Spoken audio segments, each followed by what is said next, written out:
اعوذ باللہ من الشیطان الرجیم، بسم اللہ الرحمن الرحیم، الحمد للہ رب العالمین والصلاة والسلام علی سید المرسلین وخاتم النبیین، اما بعد۔ صحیح مسلم۔ باب نماز میں کمر پر ہاتھ رکھنے کی ممانعت۔ حدیث نمبر 1218، اردو ترجمہ۔ ابو ہریرہ رضی اللہ عنہ سے روایت ہے کہ رسول اللہ صلی اللہ علیہ وسلم نے کمر پر ہاتھ رکھ کر نماز پڑھنے سے منع کی، اور ابو بکر کی روایت میں ہے کہ رسول اللہ صلی اللہ علیہ وسلم نے منع فرمایا۔ باب نماز میں کنکریاں پونچھنے اور مٹی برابر کرنے کی ممانعت۔ حدیث نمبر 1219، اردو ترجمہ۔ معیقیب رضی اللہ عنہ سے روایت ہے، رسول اللہ صلی اللہ علیہ وسلم نے کنکریاں پونچھنے کا ذکر کیا۔ آپ نے فرمایا کہ اگر ضرورت پڑے تو ایک بار پونچھ لے۔ حدیث نمبر 1220، اردو ترجمہ۔ معیقیب رضی اللہ عنہ سے روایت ہے کہ رسول اللہ صلی اللہ علیہ وسلم نے سجدے کی جگہ پر مٹی برابر کرنے کے بارے میں فرمایا کہ اگر ضرورت پڑے تو ایک بار کرے۔ حدیث نمبر 1221، اردو ترجمہ۔ حشام ان اسناد کے ساتھ مذکورہ بالا حدیث روایت کرتے ہیں۔ حدیث نمبر 1222، اردو ترجمہ۔ معیقیب رضی اللہ عنہ بیان کرتے ہیں کہ نبی اکرم صلی اللہ علیہ وسلم نے اس آدمی سے جو سجدہ کرتے وقت مٹی برابر کرتا تھا فرمایا کہ اگر تجھ کو ایسا کرنا ہو تو ایک ہی دفعہ کر لے۔ باب مسجد میں تھوکنے کی ممانعت، نماز میں ہو یا نماز کے سوا۔ حدیث نمبر 1223، اردو ترجمہ۔ عبداللہ بن عمر رضی اللہ عنہ سے روایت ہے کہ رسول اللہ صلی اللہ علیہ وسلم نے قبلے کی دیوار میں تھوک لگا ہوا دیکھا، یعنی گاڑھا بلغم۔ آپ نے اس کو خرچ ڈالا، پھر لوگوں کی طرف متوجہ ہوئے اور فرمایا، جب کوئی تم میں سے نماز پڑھتا ہو تو اپنے سامنے نہ تھوکے، کیونکہ اللہ اس کے منہ کے سامنے ہے جب وہ نماز پڑھ رہا ہے۔ حدیث نمبر 1224، اردو ترجمہ۔ ابن عمر رضی اللہ عنہ نبی اکرم صلی اللہ علیہ وسلم سے مذکورہ بالا حدیث چند الفاظ کے رد و بدل کے ساتھ اسی طرح بیان کرتے تھے۔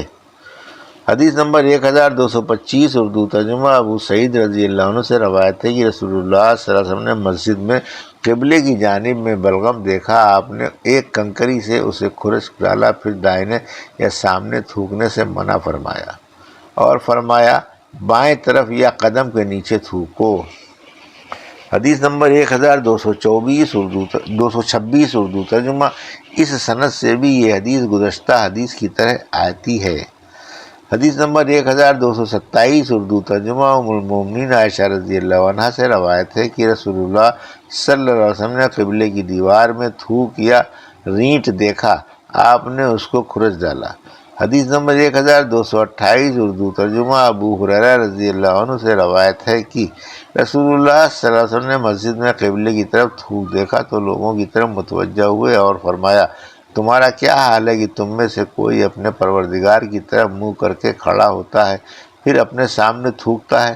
کیا تم میں سے کوئی اس بات کو پسند کرتا ہے کہ کوئی اس کی طرف منہ کر کے پھر اس کے منہ پر تھوک دے؟ جب تم میں سے کوئی کسی کو تھوک آئے تو بائیں طرف قدم کے نیچے تھوکے، اگر جگہ نہ ہو تو ایسا کرے۔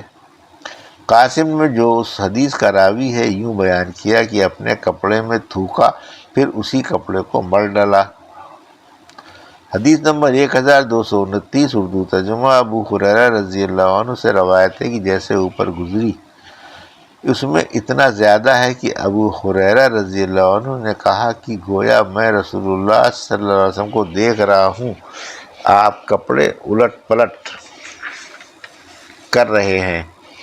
حدیث نمبر 1230، اردو ترجمہ۔ انس بن مالک رضی اللہ عنہ سے روایت ہے کہ رسول اللہ صلی اللہ علیہ وسلم نے فرمایا کہ جب کوئی تم میں سے نماز پڑھتا ہے تو گویا اپنے پروردگار سے کان میں بات کرتا ہے۔ ایسا قرب نماز میں ہوتا ہے تو خوب دل لگا کر نماز پڑھنی چاہیے، اس لیے اپنے سامنے اور دائنی طرف نہ تھوکے لیکن بائیں طرف یا قدم کے نیچے۔ حدیث نمبر 1231، اردو ترجمہ۔ انس بن مالک رضی اللہ عنہ سے روایت ہے کہ رسول اللہ صلی اللہ علیہ وسلم نے فرمایا مسجد میں تھوکنا گناہ ہے اور اس کا کفارہ یہ ہے کہ اگر تھوکے تو مٹی میں دبا دیوے۔ حدیث نمبر 1232 اردو ترجمہ شعبہ سے روایت ہے کہ میں نے قتادہ رضی اللہ عنہ سے پوچھا مسجد میں تھوکنا کیسا ہے؟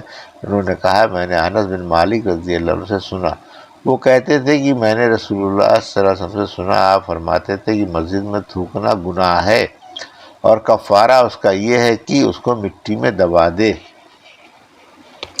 حدیث نمبر 1233 اردو ترجمہ ابو ذر رضی اللہ عنہ سے روایت ہے کہ رسول اللہ صلی اللہ علیہ وسلم نے فرمایا کہ میرے سامنے میری امت کے اچھے برے سب اعمال لائے گئے تو میں نے ان کے نیک کاموں میں یہ بھی دیکھا راہ سے ایذا دینے والی چیز جیسے کانٹا، پتھر، نجاست وغیرہ ہٹانا، اور ان کے برے اعمال میں نے دیکھا بلغم جو مسجد میں ہے اور دفن نہ کیا جائے۔ حدیث نمبر 1234 اردو ترجمہ عبداللہ بن شخیر رضی اللہ عنہ سے روایت ہے کہ میں نے رسول اللہ صلی اللہ علیہ وسلم کے ساتھ نماز پڑھی، آپ نے تھوکا پھر زمین پر مل ڈالا اپنی جوتی سے۔ حدیث نمبر 1235 اردو ترجمہ عبداللہ بن شخیر روایت کرتے ہیں کہ انہوں نے نبی اکرم صلی اللہ علیہ وسلم کے ساتھ نماز پڑھی تو انہوں نے تھوکا اور اپنے بائیں جوتے سے مسل دیا۔ باب جوتیاں پہن کر نماز پڑھنے کا بیان۔ حدیث نمبر 1236 اردو ترجمہ ابو مسلمہ سعید بن یزید سے روایت ہے کہ میں نے انس بن مالک رضی اللہ عنہ سے پوچھا کہ یا رسول اللہ صلی اللہ علیہ وسلم جوتیاں پہن کر نماز پڑھتے تھے؟ انہوں نے کہا ہاں۔ حدیث نمبر 1237 اردو ترجمہ اوپر والی حدیث اس سند کے ساتھ بھی منقول ہے۔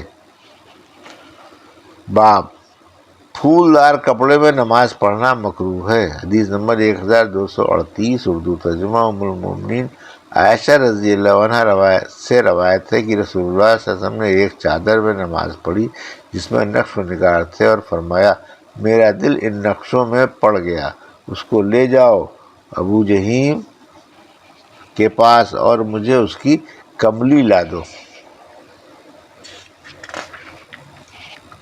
حدیث نمبر 1239 اردو ترجمہ ام المومنین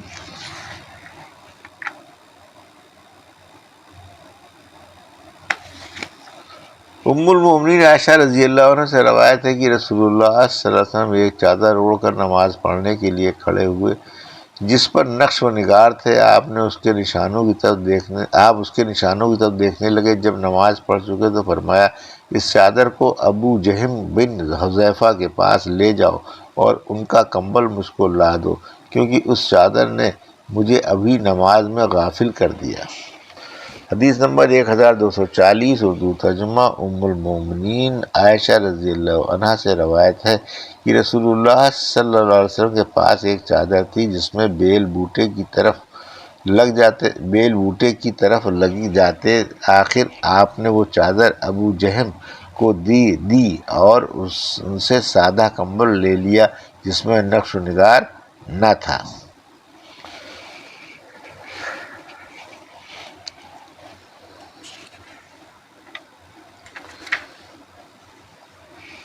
باب جب کھانا سامنے آ جائے اور اس کے کھانے کا قصد ہو تو بغیر کھائے نماز پڑھنا مکروہ ہے۔ حدیث نمبر 1241 اردو ترجمہ انس بن مالک رضی اللہ عنہ سے روایت ہے کہ رسول اللہ صلی اللہ علیہ وسلم نے فرمایا جب شام کا کھانا سامنے آ جائے ادھر نماز کھڑی ہو تو پہلے کھانا کھا لو۔ حدیث نمبر 1242 اردو ترجمہ انس بن مالک رضی اللہ عنہ سے روایت ہے کہ رسول اللہ صلی اللہ علیہ وسلم نے فرمایا جب نماز قریب آئے اور کھانا بھی سامنے آ جائے تو مغرب کی نماز سے پہلے کھانا کھا لو اور کھانا چھوڑ کر نماز کی طرف جلدی نہ کرو، اس لیے کہ کھانے کی طرف دل لگا رہے گا۔ حدیث نمبر 1243 اردو ترجمہ ام المومنین عائشہ رضی اللہ عنہ سے روایت نبی کریم صلی اللہ علیہ وسلم سے مثل حدیث ابن ایمیہ ان زہری ان انس۔ حدیث نمبر 1244 اردو ترجمہ عبداللہ بن عمر رضی اللہ عنہ سے روایت ہے کہ رسول اللہ صلی اللہ علیہ وسلم نے فرمایا جب تم میں سے کسی کے سامنے شام کا کھانا رکھا جائے ادھر نماز کھڑی ہو تو پہلے کھانا کھا لے اور نماز کے لیے جلدی نہ کرے جب تک کھانے سے فارغ نہ ہو۔ حدیث نمبر 1245 اردو ترجمہ مذکورہ بالا حدیث اس سند کے ساتھ بھی مروی ہے۔ حدیث نمبر 1246 اردو ترجمہ ابن ابی عتیق سے روایت ہے کہ میں اور قاسم بن محمد بن ابی بکر صدیق حضرت عائشہ رضی اللہ عنہ کے بھتیجے ایک حدیث بیان کرنے لگے اور قاسم بن محمد غلطی بہت کرتے تھے اور ان کی ماں ام ولد تھیں، یعنی وہ کنیز زادی تھیں۔ حضرت عائشہ رضی اللہ عنہ نے ان سے کہا، قاسم تجھے کیا ہوا؟ تو اس بھتیجے یعنی ابن ابی عتیق کی طرح باتیں نہیں کرتا؟ البتہ میں جانتی ہوں تو جہاں سے آیا اس کو اس کی ماں نے تعلیم کیا اور وہ آزاد تھی، تو اس کا لڑکا بھی اچھا ہوشیار ہوا، اور تجھ کو تیری ماں نے جو لونڈی تھی، آخر لونڈی کا اثر کہاں جاتا؟ یہ سن کر قاسم کو غصہ آیا اور حضرت عائشہ رضی اللہ عنہ پر طیش کیا۔ جب انہوں نے دیکھا کہ حضرت عائشہ رضی اللہ عنہ کے لیے دسترخوان بچھایا گیا تو وہ اٹھے۔ حضرت عائشہ رضی اللہ عنہ نے پوچھا، کہاں جاتا ہے؟ قاسم نے کہا، نماز کو جاتا ہوں۔ حضرت عائشہ رضی اللہ عنہ نے کہا، بیٹھ۔ انہوں نے کہا، میں نماز کو جاتا ہوں۔ حضرت عائشہ رضی اللہ عنہ نے کہا، ارے بے وفا، بیٹھ۔ میں نے رسول اللہ صلی اللہ علیہ وسلم سے سنا، آپ فرماتے تھے نماز نہیں پڑھنی چاہیے جب کھانا سامنے آئے یا پاخانہ یا پیشاب لگا ہوا ہو۔